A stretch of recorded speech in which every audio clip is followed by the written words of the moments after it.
But you literally just said he had a mental illness and his terrible work ethic. I don't see how that's a fear of success. Fear of success is illogical. So pretty much anyone that has a even fear of failure is illogical. I agree because fear of failure makes no sense. We fail more than we win.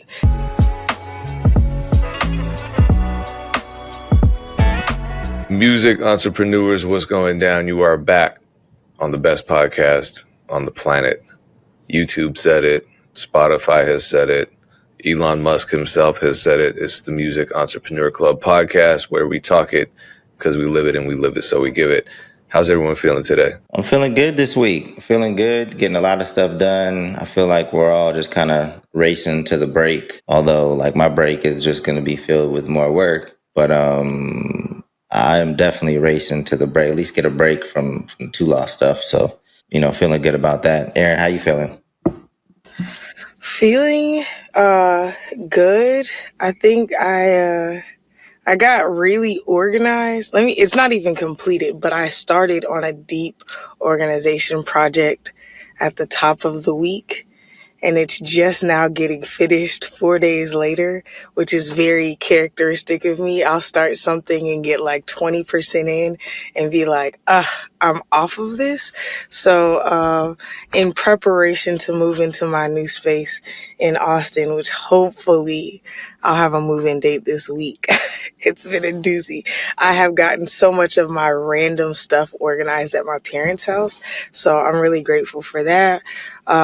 Sent off a lot of contract proposals for clients who want to re-up. So it looks like next year I may just have 3 consistent clients across my consulting business personally and then my other company, which would be super dope because I won't be juggling a lot. They want to sign long-term contracts, so that has me doing good.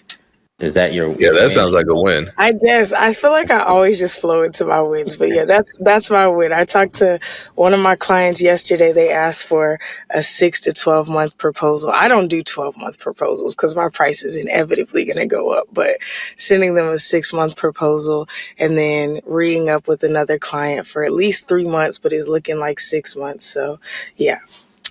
Oh shit, I be locking in that 12. Lock in that 12.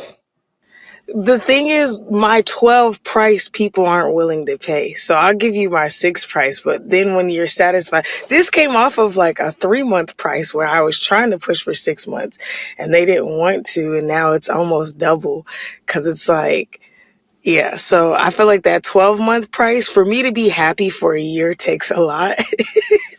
So it's like I always have to overshoot my price so much that I think it blows people out of the water. Because if I get bored, it's not even about the money anymore. It's like, oh, I'm not into this project anymore. Payne, what you got for us this week? I would say I had a pretty prosperous Black Friday. It was not really the best planned out. I flew by the seat of my pants for a lot of stuff as always, but I learned more for this coming year. And so I think I'll have a better strategy this coming year. But yeah, I expanded my Black Friday deals and people appreciated them. So it wasn't just like one, it was 3 and then targeting multiple audiences. And so, yeah, it was a positive weekend. Nice. I feel like good things just continue to happen on the Big Josh side of things. Restarting or having the conversation again about being present at DreamCon next year. So looking forward to that. DreamCon was super dope. I think I mentioned it on the podcast when it happened this past July, I think it was. So hoping to have a bigger presence there next year. We're going to be in Atlanta the first week of January, hosting our Creative Currency event. Creative Currency is when we invite a lot of the top creators out and just have a conversation, hopefully a higher level conversation about, a lot of times it goes into like how to get over the hump. Because typically as a creator, you always plateau at some point. And how do you restart momentum, or how do you make sure you don't lose that momentum, once you get it? And then I'm sure I'm looking forward to hearing about some challenges that are local to Atlanta, maybe Atlanta specific. So I'm looking forward to learning about, what's going on in the Atlanta creative community. And we got Revolt on board. We're going to be doing it at Revolt Studio. Hopefully, we're going to be doing a lot with Revolt next year. I think we're working on some stuff, working on a lot of different things. So I'm just going to stop there so we can get into our topics.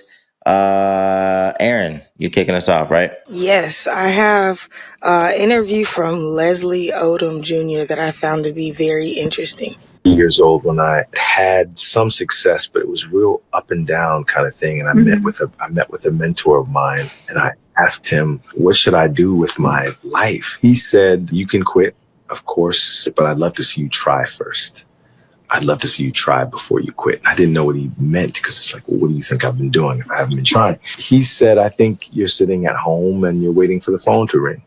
And when the phone rings, you're an affable guy. You know how to put on a nice outfit and go and speak well for yourself. And sometimes you can make some things happen for yourself. But the phone didn't ring today. So what did you do for yourself in the absence of a ringing phone?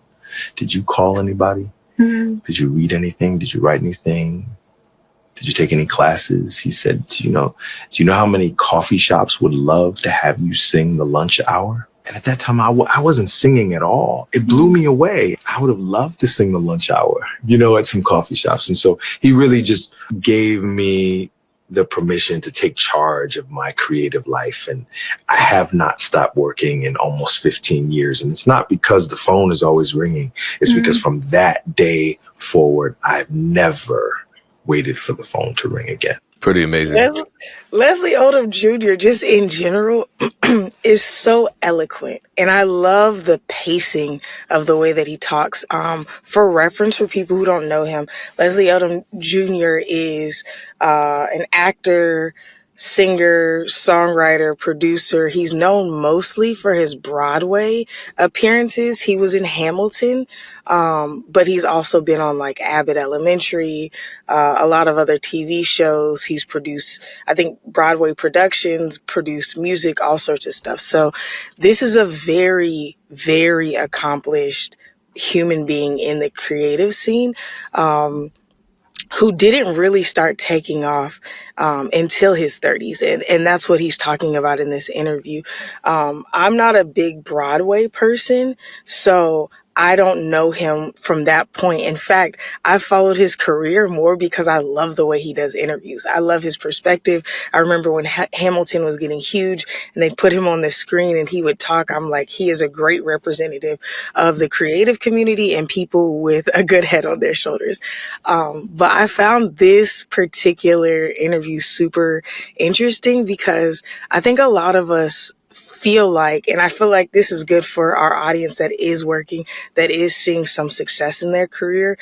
This isn't necessarily for the novices, but a lot of times a little bit of traction or even consistent traction yearly can be the blockade to stop you from moving towards what's actually going to be the actualized dream. It's like if you get a taste or a sample of it and you get the evidence that what you're doing is working in a way, a lot of times we won't turn up the next gear.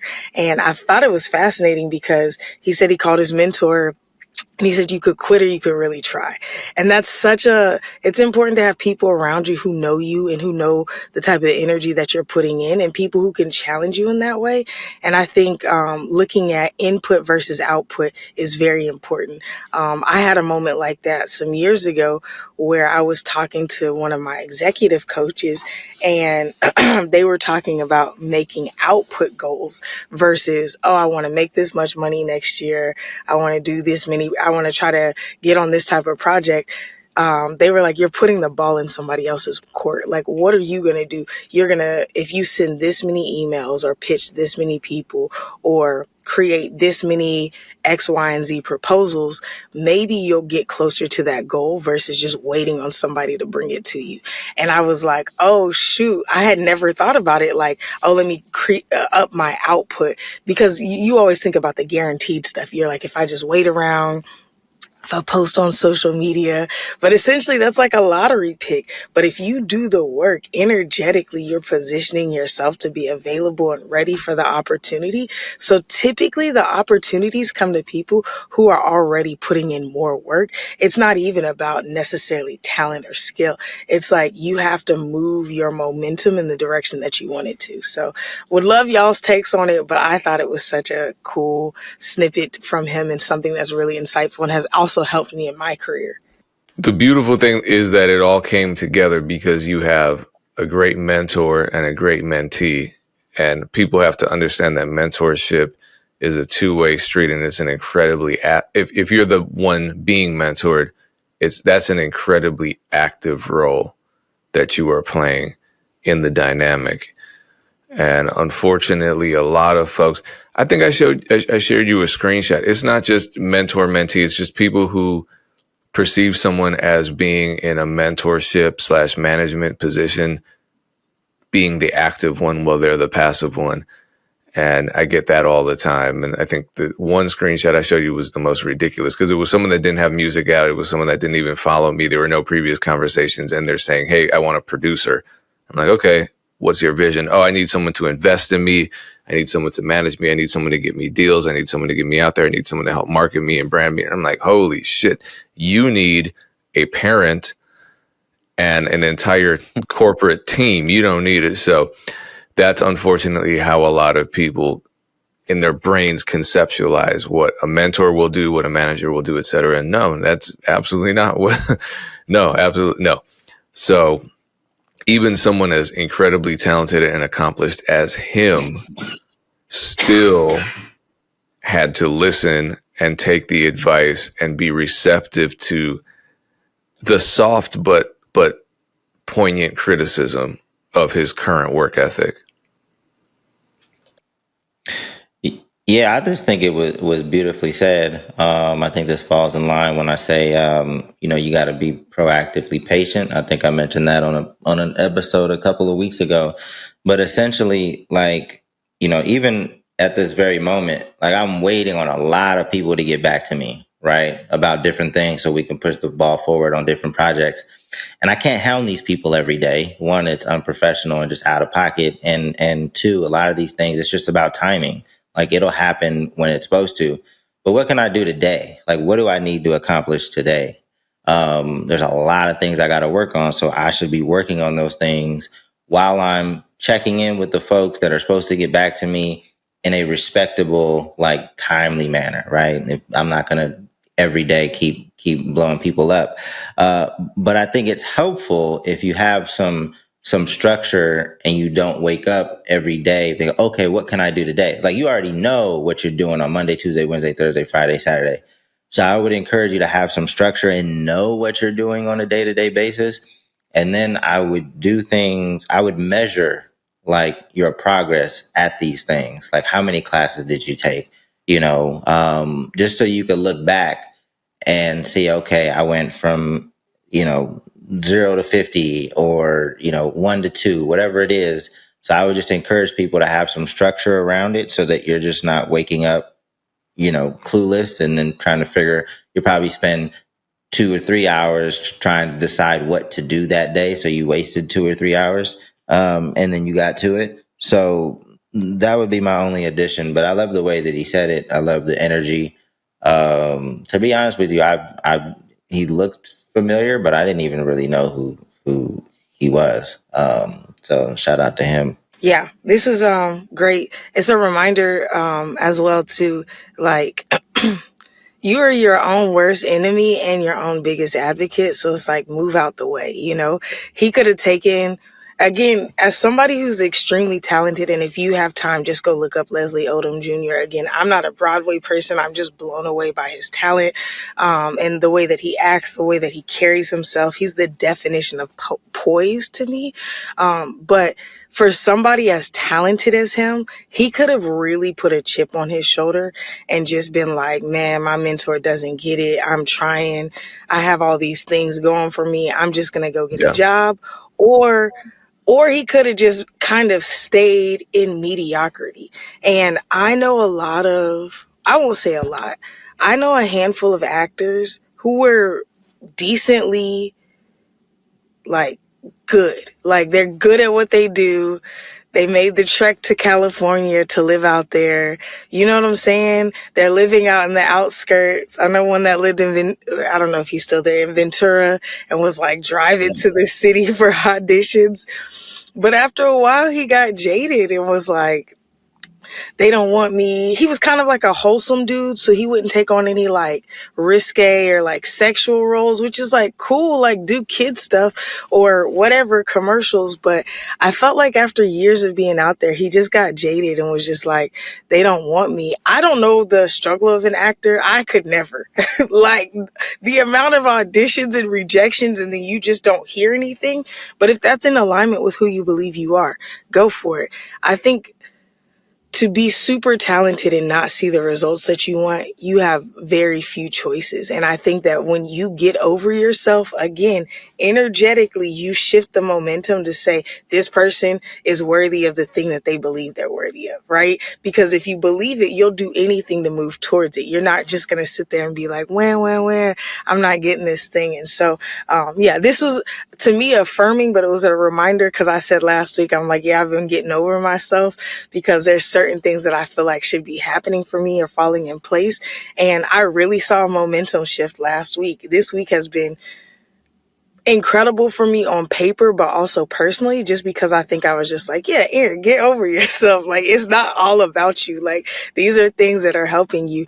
And it just quickly, I was seeing how much all the stuff that I've had to fight through and work through has brought me to the place where my resources and community can move at the speed of my ideas. And that's a magical place to be, because I canceled something 2 days ago, and today I'm signing a contract on the thing that I, filled in with that. So it's like, yeah, it's all in due time. It's all in due process. So shout out to Leslie Odom Jr.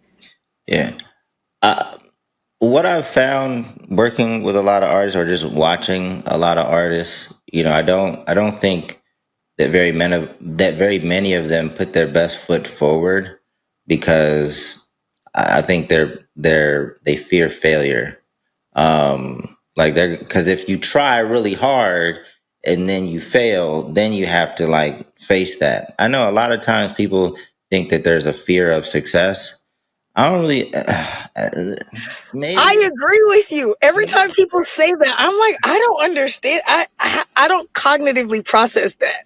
Yeah, I think it's more of a fear of failure. Like, I see people more so like reluctant. Well, they probably don't have the work ethic, but even if they do, they don't want to wear that failure, so they don't try that hard.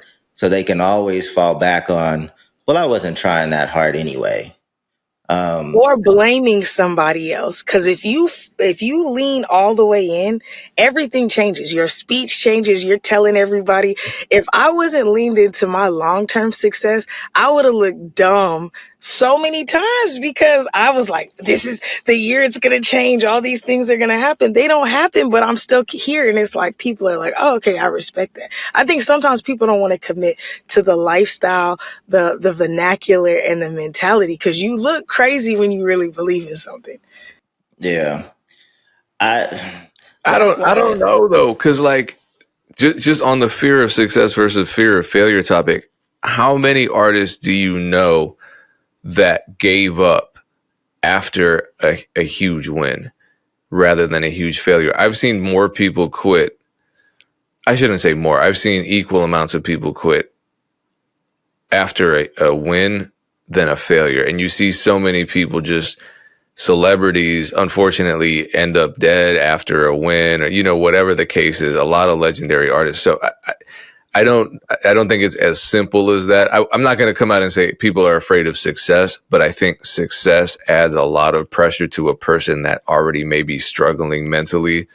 And it also adds pressure to someone who maybe isn't ready and doesn't understand what success entails. So it might not be fear of it's like, when someone calls someone homophobic, they're not terrified of a gay person walking down the street. They're angry, hateful. They got shit going on in their heads.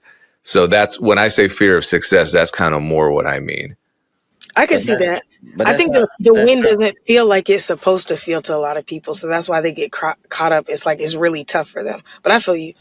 But again, that's well, if it's not fear at all, then we shouldn't say that that's what you call it. Like, some of the stuff that I think you're mentioning is like when you have success, you might fall into some a different lifestyle that you weren't ready for, some drugs like that.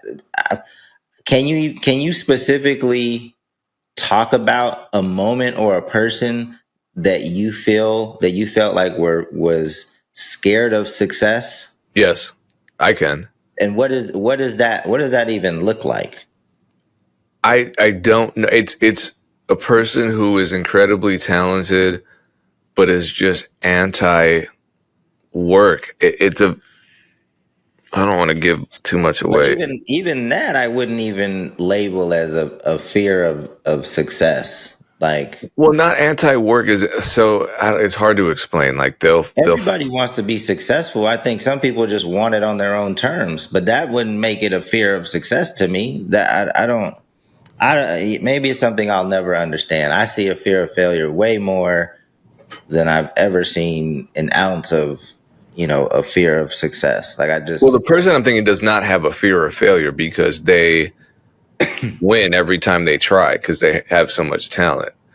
So if it's not a fear of failure and they're only giving up on something after a win, what do we call that?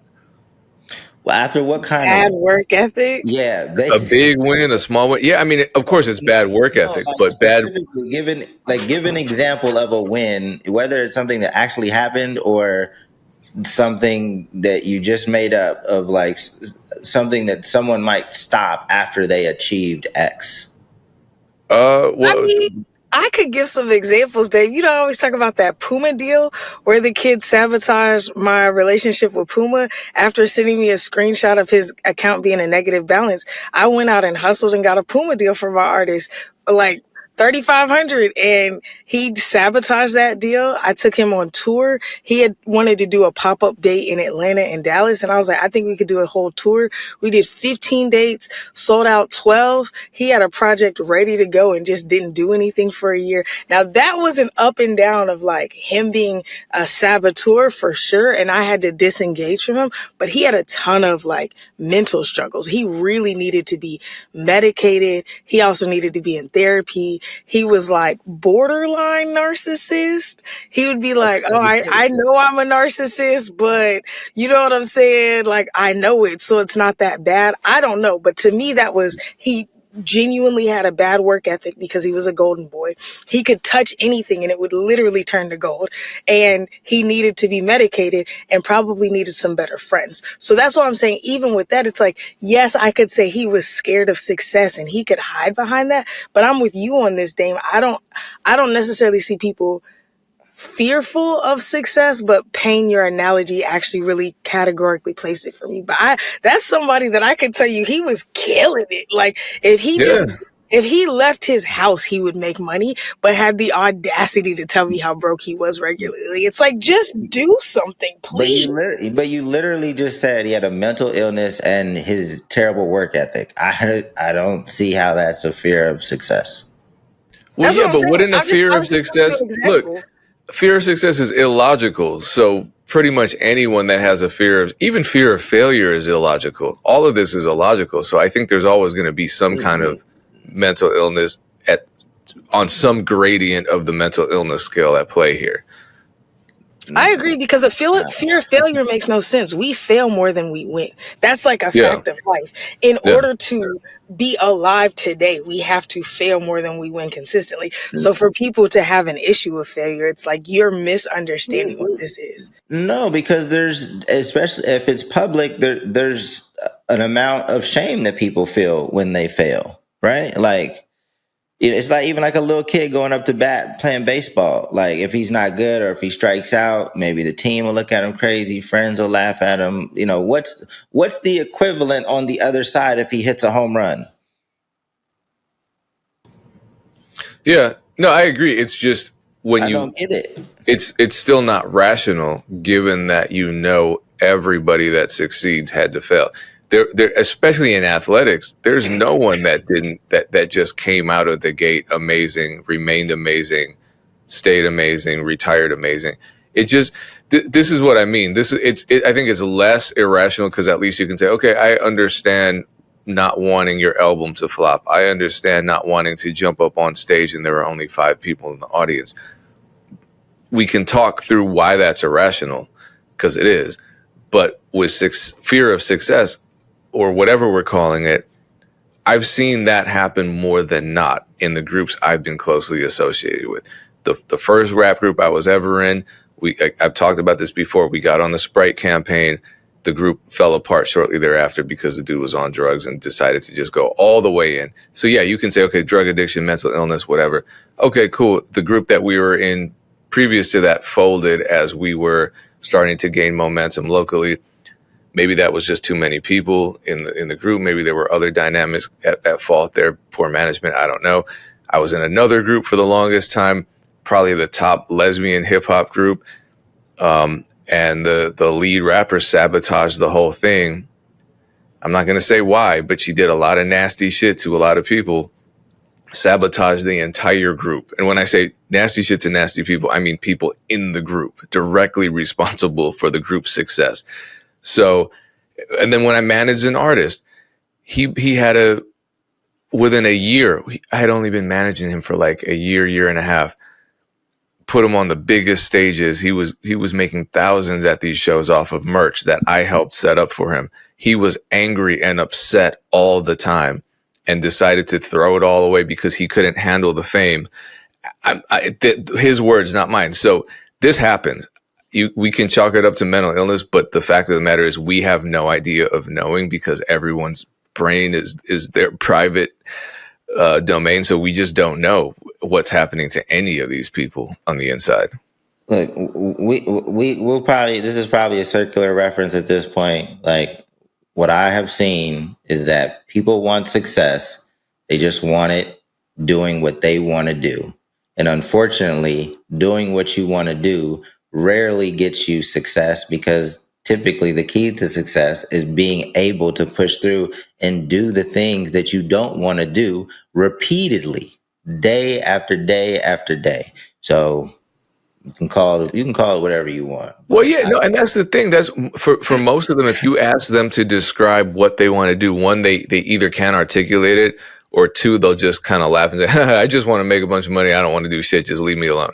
And I'm like, "Oh, you're saying it as a joke, but I feel like that's really what you think you deserve." Yeah, I don't know. We can table this conversation because it doesn't make sense. It's never made sense. I've never understood.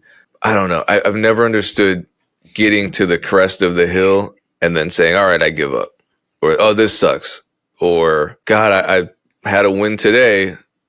Let me just take a break. None of it makes sense. I don't understand it. I never will. Yeah. Stay away from me if you think you have a fear of success. Don't ever talk to me. I don't want to touch anything you working on, because we gonna clash. I tell you. Anyway, all right, Payne. Let's get into your topic.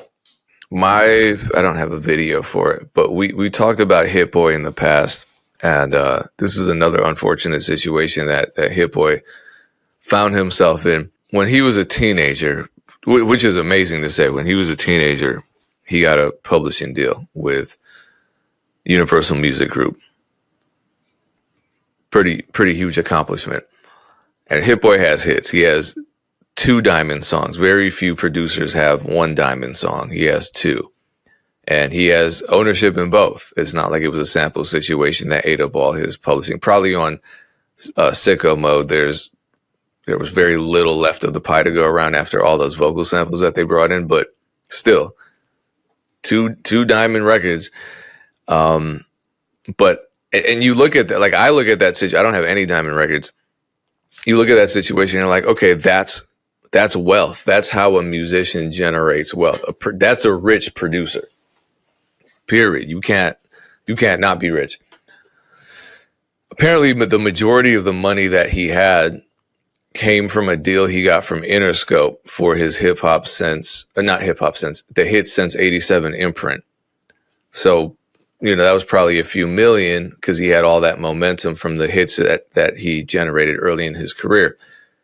So this was back in 2011. I'm late on this story. A year later, in 2012, he's broke. And in 2022, he spoke on it. This is from a Hip Hop DX article. He said, I got a deal. I got M's. I go get a crib in Tarzana in the Valley. I've got a big ass mansion with 5 studios in it. Every producer's dream. All my artists are living with me. It was a recipe for disaster. That part sounds miserable, but then he says he went completely broke by 2017, which is like, wow, how does that happen? A lot of people on the outside looking at, like, when I got my first placement and I had a platinum record, I had made probably like $4,000 total off of that. And people are like, why are you still living with your parents, Payne?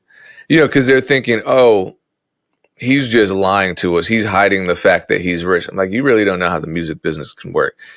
So the original deal that I looked at, that he signed with UMG, it was at the age of 19. So like, how resourceful are you? How skeptical are you? How knowledgeable are you? How ready are you to sign that type of deal at age 19? I wasn't. I damn sure wouldn't have been. It was for $50,000. That was a $50K advance for Hit Boy. $50K. I mean, when I'm 19, yeah, okay, 50,000 seems like a lot, but why did he think he could get a mansion with that? He didn't get a mansion with that. He got a mansion with the Interscope. Okay, got you. No, you can't get a mansion with $50K. So the contract, according to some lawyers, the contract contained ancient terminology and lacked an end date. So I'm guessing it was an MDRC deal, which means they could have really been, because how they do it is, according to producers and artists that have been in MDRC deals, the publisher can just reject tracks. They can just say, okay, you're like two songs away. You're 100% ownership away from fulfilling your deal, and then you can get a new one and get out of our deal. So then you submit the tracks. And you're like, all right, here are 5 new tracks. They're like, nah, nah, this one doesn't count. Or they'll be like, we'll take 2.5% of this one track. There's a way they can do it. So it says the contract was restrictive, and at the time he did not fully understand its implications until years later. So he either had a terrible lawyer or no lawyer at all. Either it can happen, unfortunately. And he didn't understand why until Watch the Throne came out, because that was another Diamond single, and that was all him. So he wasn't splitting. So that song going Diamond at the time that it went with Jay-Z and Kanye on it, and that song was everywhere. Think about all the money that it generated on the underlying composition side, which pays through that publishing deal. He should have been making a killing. That song was in films. That song was on radio. That song was everywhere, getting played. TV, that's where the big money comes in, at least for mechanicals, for performance royalties, all of that.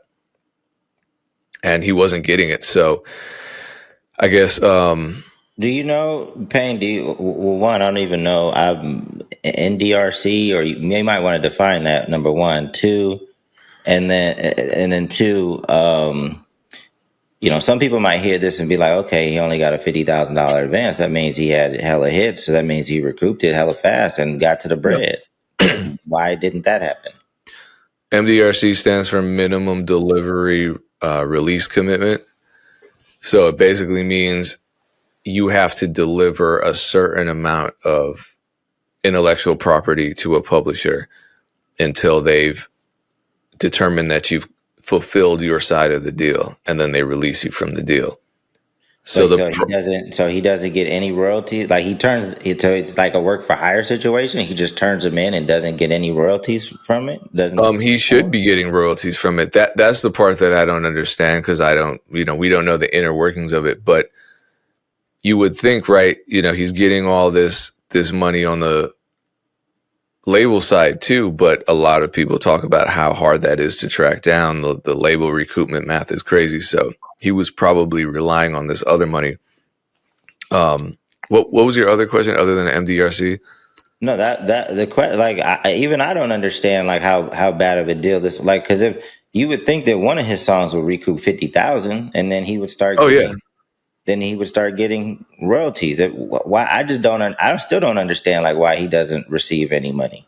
I think some of the publishing deals, which I'm familiar with a couple of writers who have gotten into deals like this, they'll give you an advance for an amount of songs, and then they essentially own. So like, I mean, that's how publishing deals work. But like the $50,000, say it was $50,000 for 25 songs. And again, it's as Payne explained it, he's like, 100% left. So like, you get, if as a producer, he's getting 50% if he produces the whole track. If he co-produces or whatever, it could be 25%, 15%, 12.5%, 11%, whatever. Sometimes I feel like they play this game, especially when they're placing tracks. So I knew the songwriter, same thing. I think they got like $30,000 or $40,000. They thought their whole life was going to change. They were doing writing sessions for Rihanna, Beyonce, whatever. This is like a decade ago. But every time they turned in a fresh batch of tracks, they'd be like, oh, this one counts towards 5%. This one counts towards 1.5%. Okay. And they couldn't recoup. I think they had turned in something like 300 or 400 songs before they asked to be let out of their deal, because I think they had gotten placed like 30 or 40 songs, something like that. So 10% terrible, but also the main master or the publishing was owned by this publishing entity. So I feel like it's a situation to where he might turn in a song but doesn't have much ownership. It could be like a 50-50 split with them, or 70-30. I don't know. I've seen some funky numbers to where it's like technically his name is on it, but he owes the publishing company something. So I don't know. It sounds like a predatory deal for sure. It sounds Yeah, predatory. I got some more insight though, Dame. So it was an MDRC deal. And those terms, when they say antiquated, the terms required the songs to be released on CDs to count towards the deal. So his diamond single, M's in Paris, did not count towards the deal because that was released digitally. That's so it went diamond, crazy. but they weren't collecting on it. So it wasn't counting towards recoupment, which he probably had Wait, been they weren't recouped at that point. collecting at all, or they weren't collecting? They were collecting, but not passing it back through. I don't know. Who knows? Like, either they were like, all right, you go figure this out yourself. And of course he couldn't figure it out himself, because it's not like he could sign another deal. He couldn't sign an admin deal or anything to collect all that money that's coming in. So if that was the case, a lot of it must have gotten lost. Or if they were collecting it, then who knows how that broke down, because it didn't count. It said unclear ownership. The way his percentages were calculated was inconsistent. Some songs were not counted. There was a lack of transparency. Then there was a co-pub conflict that said the deal was a co-publishing agreement between Universal and Polo, which sometimes resulted in a runaround where each entity deflected responsibility for the deal's issue. I assume they mean Polo the Don. So it sounded like there were conflicts, and that can happen too. So when that happens, the money just doesn't get collected. It just sits there. So, yeah, it just sounds like anything that could have gone wrong in that deal went wrong. But the good news is he gets out of the deal. And then, Dame, you told me about the Harbor Equity situation. I don't know that that's a publishing deal, but it's an equity deal so I feel like Hit Boy is the king of comebacks from awful situations, because this is an awful situation. And now he has a deal, a multi-strategy investment firm, Harbor Equity, who apparently they're the ones that bought out T-Pain's catalog and made him $100 million. Yeah, I'm still confused by Hit Boy's situation, and hopefully they share more details with the Harbor View situation, because I'm just interested in knowing kind of how they plan to work and why Hit Boy is so excited this time. It's definitely, whatever the deal is, it's way better than what he had before. Yeah, sounds like they're just giving him money to do cool things. Yeah, Harbor View has a very positive reputation thus far. They seem to be doing really good work. And the artists seem to be excited. So, And it's not a catalog sale because it says the next chapter. This is from Business Wire. Hit Boy said the next chapter of my career is about ownership, being innovative, and my creative freedom. So it sounds like they're calling it a partnership deal. So I don't know. They're probably investing. They're getting some equity, but he's still. I don't know how it works. It sounds like another imprint deal, maybe, but he has more ownership, and they're giving him a lot of money up front to develop his ideas out. on the T-Pain Club Shay Shay interview, he talked about the deal that he did for his catalog. But then he was also excited because going forward, he said that they're going to want anything I do going forward. So there's some kind of basically acting like a label, essentially, in funding or acquiring future catalog. That's the future of the music business. VC is going to take over everything. And it'll be interesting. Dame, what do you think? Because especially with now the labels are kind of acting like VC. I mean, they always were, but they also kind of had these creative and development services that came with it all.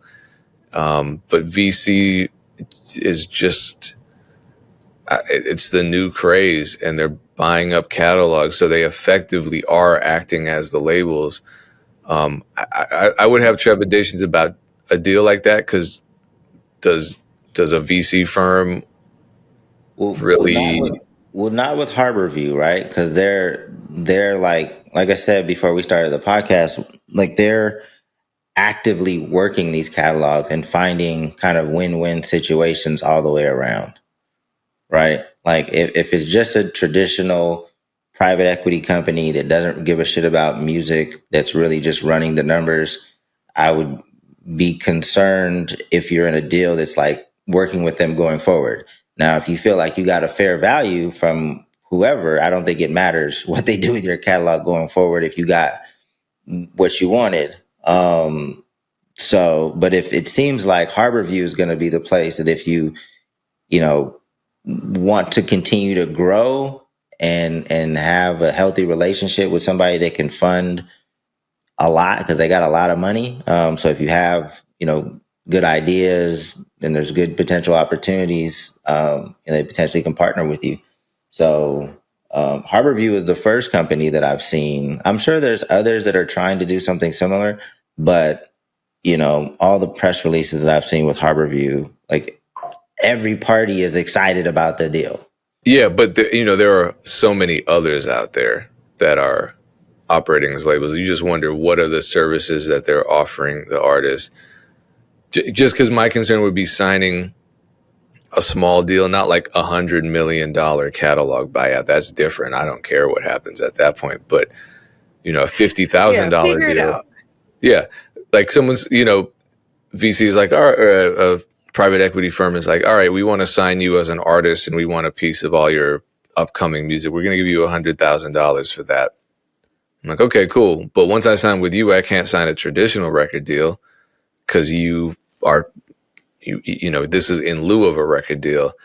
You have no idea how to market this stuff. So that $100,000 is going to last me like 2 years. And then after that, what happens? So that would be my only concern. But no, not with Harborview. I'm just speaking in general terms. I'm sure Hit Boy is well taken care of and in a way better situation. Yeah.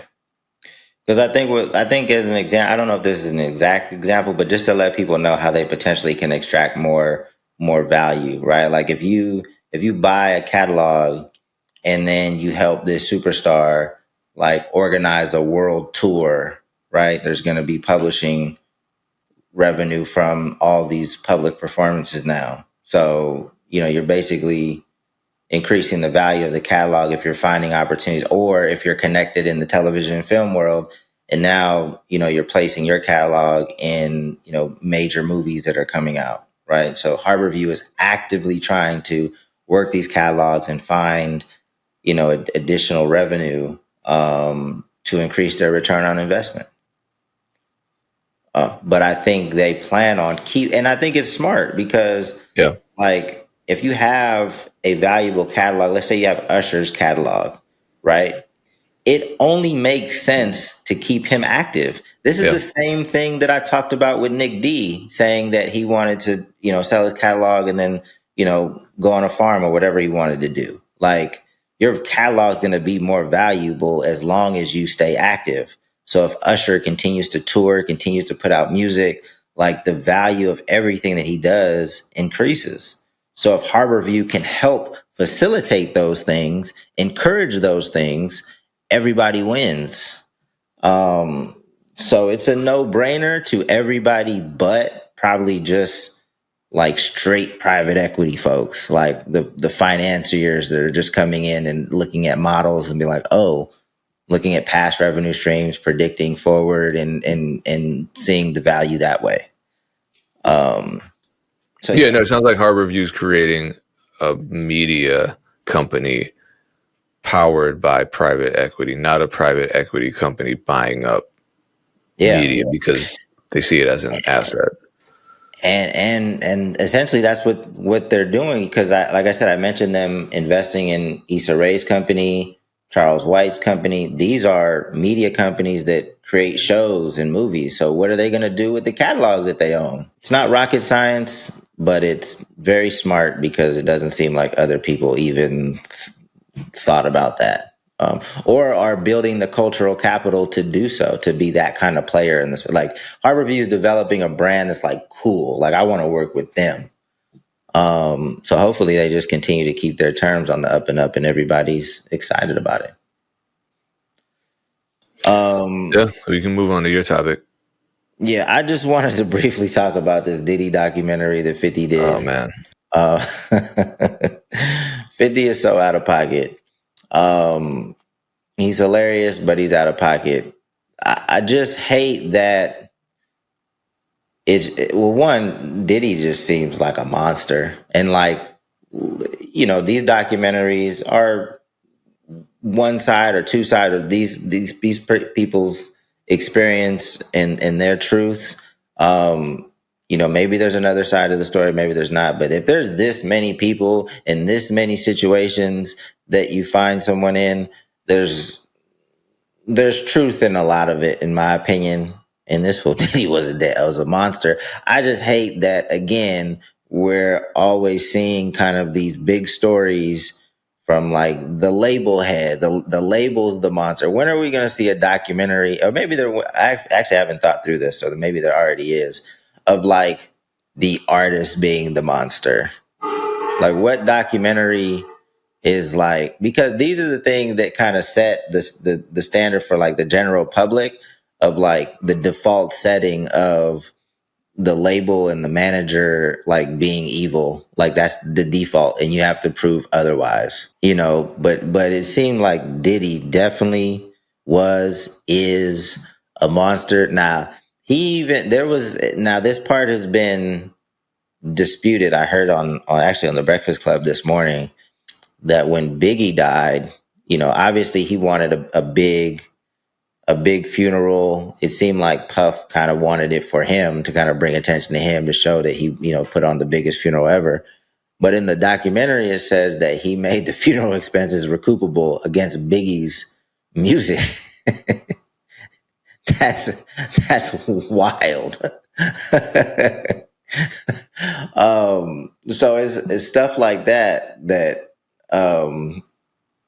I hope that's not true. And I hope that Biggie's estate, I don't know how that stuff gets resolved, but that's a wild thing to do.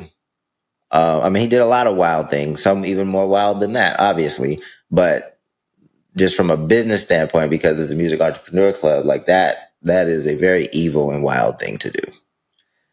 I take it just from your guys' reactions, neither one of you have watched any parts of this documentary? Nope. I have no interest. Possibly for the same reason as me. Yeah. Erinn, I don't. Look, I got to watch a lot of stuff that my wife doesn't want to watch, because if I watch stuff that my wife wants to watch, then I got to wait for her. So and I just wanted, because 50 was involved, like 50, like Payne said, is problematic in his own ways, but like I admit I find 50 pretty funny a lot Well, of they the were time. saying that the whole thing is a mockery of the victims. So it's just one of those things where I think, all right, well, the whole thing with everyone turned this Diddy thing into a joke. I don't want to get into our comments are going to be crazy if I say what I actually feel. All right, I No, can it's tell just like every, it's all, it's, you. they've reduced a major traumatic situation that Into involves, freaking memes. well, memes about baby oil. We're talking about women getting the dog shit beaten out of them, people getting trafficked, blackmail, possibly And they're murder. chased. I mean, it's I'm the type that doesn't I personally, because I'm super sensitive, but I don't watch serial killer documentaries. I don't watch things about rapists. It's like, I have a friend who's in London right now, and he posted a picture and it said, let's stop celebrating rapists and murderers. And then it was a QR code. It was like, check out, Ted Bundy's victims, right? And it was like they were doing a documentary project on like the victims of these people, because every year these slasher films are coming out as like a tribute to horrific people in our society, which to me speaks to capitalism. It speaks to colonizer and imperialism mentalities. But for me, something like this doesn't add any value to my life. And it also infamizes these horrific human beings. I tried to watch the Def Jam, not Def Jam, what was it? What's his name's documentary that was Russell on Simmons. HBO? Yeah, Russell Simmons, that's on HBO. And it's like, after a little while, I was like, this is insane, because Homeboy is just like over in Bali, like with his legs crossed. Like, you know what I'm saying? Like for me, I don't have the capacity for the cognitive dissonance that it takes to engage with things like that is enjoyable or like entertaining. This is not a judgment on anybody, but that's just like my level of sensitivity. And then as a woman who has lived through abuse myself, but also like experienced it with so many women in my life. Like I don't know any woman who hasn't been abused. Like the level of callousness that's applied to things like this is just yeah, it's really sick for me. Honestly, like when everything was going on with Diddy, like I got off of Twitter. Like I have not been on Twitter in, what is this, 2 years now, just because every day it was either memes, think pieces, or like deep dives into conspiracy theories. And it was honestly extremely troubling for me. So for me, I don't like things like this, because I feel like if you're a victim, even if you're not a victim of this person, you're experiencing that trauma or having to disengage consistently just to be on the internet and scroll. And I don't know. I personally don't enjoy engaging. I don't like any of this stuff. Violence. I don't like fight videos.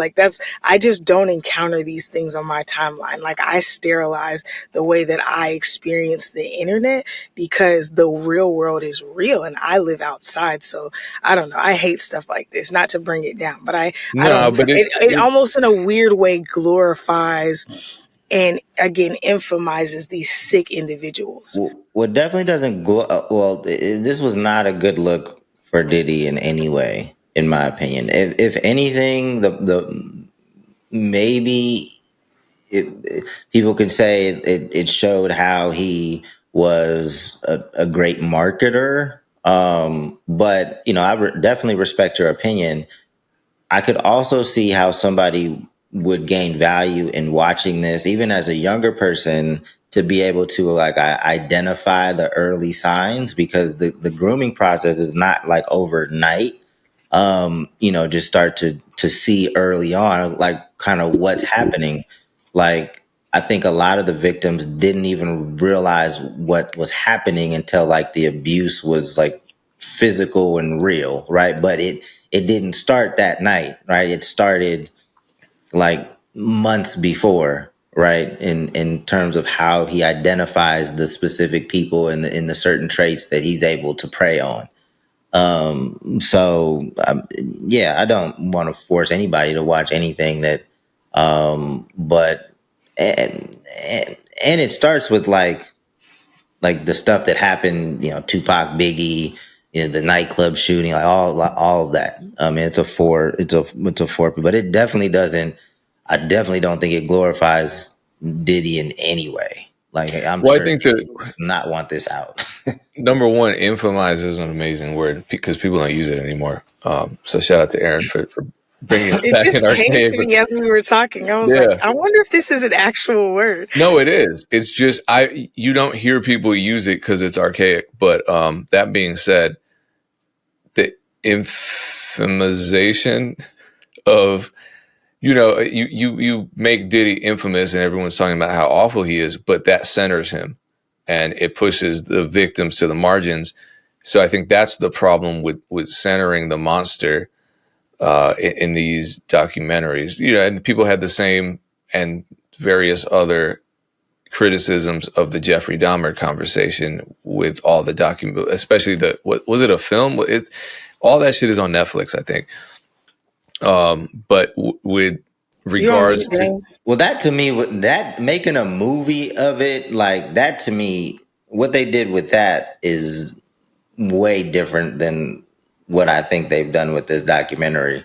I mean, I definitely see Aaron's point, and I see, some of it can definitely be troubling, but I wouldn't draw a direct comparison to like what was it called? The TED, what, I don't know, but that I was don't like want an to talk about that actual because he's like from my state. series. I didn't know it was a thing. I just saw my friend post that and I was like, man, facts. Like, I hate Yeah. all this like horror porn and trauma porn. It's like, this is so exciting. I don't even like Law and Order SVU because it's like, it desensitizes you because you're just like, oh, this is just like people watch that before they go to sleep. Again, no judgment, but it's like, this makes no No, sense. that's We're weird. You watching shouldn't do that. like y'all are watching like people experience literally heinous crimes. That's the intro to that show. Heinous crimes. You're talking about it and it's like, this is a form of entertainment. Again, no judgment because I have different sensitivities and convictions than other people, but I just find it weird how like our curiosity gets us to the point where we find like human suffering enjoyable and entertaining. I Yeah, I just don't don't like know. that the conversation becomes something else and it's just kind of like schoolyard joke about baby oil. And you're like, man, like I remember even on Twitter, it was a well-known rapper. I'm not going to say his name, but we do not follow each other anymore after this interaction. I said something about, because when all this stuff came out, it was Diddy and another well-known rapper whose name I won't bring up either because I don't think he had anything to do with it. And if he was a Diddy victim, then he doesn't deserve extra attention, but everyone was mocking that. And I'm like, see, this is why you can't take modern day men seriously. I'm saying this as a modern day man, but we do this stupid ass shit where we're like, we're so lonely. Women don't respect us. Feminism ostracized us. Now we can't talk about our feelings. And it's like, well, what do you think about the Diddy situation? Haha, gay, baby oil. So I was like, we just mock male victims of sexual assault and abuse and then turn around and act like, men are the victims of all this. We create this dynamic. And then he was like, oh, sounds like a confession. I'm like, oh, that's exactly what the fuck I'm talking about. So fuck him and his music. But that being said, that's where the dialogue ends up. And it's like, man, I'm sure there are people watching this that are like, yeah, this is hilarious. Sexual assault is not hilarious. We're very different. We are not the same type of person if you think that it's funny, even in some contexts. And I disagree. We can wrap it up. I'm sorry, Dame. We hijacked your No, Diddy topic. I It was mean a whole other that's shit. your guys' perspective on. I mean, the in my opinion, the world is cold. There's a lot of evil things going on, and if I think there is some benefit in like watching some of this, not for enjoyable entertainment, but for education to know what's going on around the world. People are dying, people are suffering, so I think there's some level of just education and awareness that needs to happen via documentaries, because you got to make it interesting for people to watch. Like, but nobody's just going to sit down and watch it dry. You have to interject some humor, in order for it to, for people to, what did Charlemagne say? Put the candy in the medicine, or put the medicine in the candy. So some people are going to take away just jokes. Some people are going to learn. Some people might learn some evil shit to do. Yeah. All right, appreciate you tuning in. Again, Dame, sorry. I didn't mean to take away from your point. I'm not disagreeing with your point. I'm looking the problem. I just want to apologize to them. Yeah. I'm not trying to make it right or wrong or this versus that. I was just saying, for me, it's not for me. Yeah. And everybody's entitled to that. Like, consume what you want to consume. Protect yourself, protect your health, put your boundaries up, and, slap anybody that crosses them. No, I'm more concerned about the dialogue just in the world at large. I think probably younger people are having healthier dialogues about this kind of thing than people from Gen X and the millennial generation, just because we're just cooked in terms of our empathy. But yeah, that being said, shout out to all the millennials watching this, and we appreciate your viewership. Hopefully you tune in next week. I don't think we're going to be talking about any more traumatic documentaries. Maybe we will. If something comes up, it comes up. And we'll be back same time, same place on the Music Entrepreneur Club podcast. Peace.